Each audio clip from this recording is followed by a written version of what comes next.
Golconda jewellers grand opening July 11న సోమాజిగూడలో first ever factory outlet. Hyderabad మహానగరంలో రోజుకొక దారుణం వెలుగు చూస్తుంది. పట్టపగలు అర్ధరాత్రి అనే తేడా లేకుండా ఎక్కడ పడితే అక్కడ మారణాయుధాలతో హత్యలు చేస్తూ ప్రతీకారం తీర్చుకుంటున్నారు.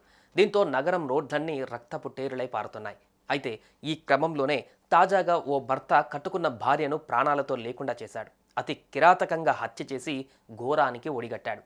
తాజాగా మల్కజ్గిరిలో చోటు చేసుకున్న ఈ ఘటన తీవ్ర కలకలంగా మారుతోంది. అసలు ఇతడు భార్యను ఎందుకు హత్య చేశాడు? అందుకు దారితీసిన కారణాలేంటి? దీని వెనకాల అసలు ఏం జరిగిందనేది ఇప్పుడు తెలుసుకుందాం.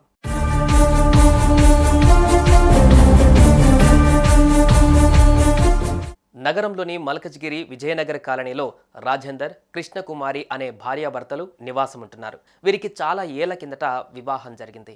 భార్య కాచిగూడలోని ఓ ఆసుపత్రిలో స్టాఫ్ నర్సుగా పనిచేస్తుండగా భర్త మరో చోట పనిచేస్తున్నాడు. అయితే పెళ్లైన నాటి నుంచి ఎలాంటి గొడవలు లేకుండా సంతోషంగానే జీవించారు. కానీ గత కొంతకాలం నుంచే భర్త రాజేందర్ భార్యను అనుమానించడం మొదలుపెట్టాడు. ఇదే విషయమై దంపతుల మధ్య తరచూ గొడవలు జరుగుతూనే ఉన్నాయి.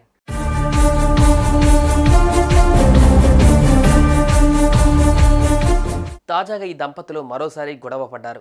ఒకరిపై ఒకరు మాటల దాడి చేసుకున్నారు.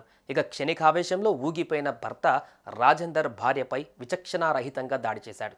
దీంతో తీవ్రంగా గాయపడ్డ కృష్ణకుమారి ఘటనా స్థలంలోనే మరణించినట్లుగా తెలుస్తోంది. స్థానికులు గమనించి వెంటనే పోలీసులకు సమాచారం అందించారు. హుటాహుటిన అక్కడికి చేరుకున్న పోలీసులు అంతా పరిశీలించారు. అనంతరం ఆ మహిళ మృతదేహాన్ని స్వాధీనం చేసుకుని పోస్టుమార్టం నిమిత్తం ఆసుపత్రికి తరలించారు. ఈ ఘటనపైన కేసు నమోదు చేసుకున్న పోలీసులు దర్యాప్తు చేస్తున్నట్లుగా తెలుస్తోంది. కృష్ణకుమారి మరణంతో ఆమె కుటుంబ సభ్యులు కన్నీరు మున్నీరుగా విలపిస్తున్నారు.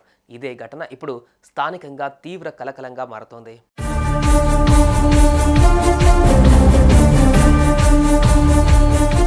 భార్యాభర్తలు అన్నాక ఎన్నో గొడవలు జరుగుతుంటాయి. ఆ సమస్యల పరిష్కారం దిశగా ఆలోచించాలి తప్ప ఇలా మనుషుల ప్రాణాలు తీసుకోవడం అనేది దారుణం. దయచేసి క్షణికావేశంలో ఎవరూ ఇలాంటి నిర్ణయాలు తీసుకోకూడదని మానసిక నిపుణులు సూచిస్తున్నారు.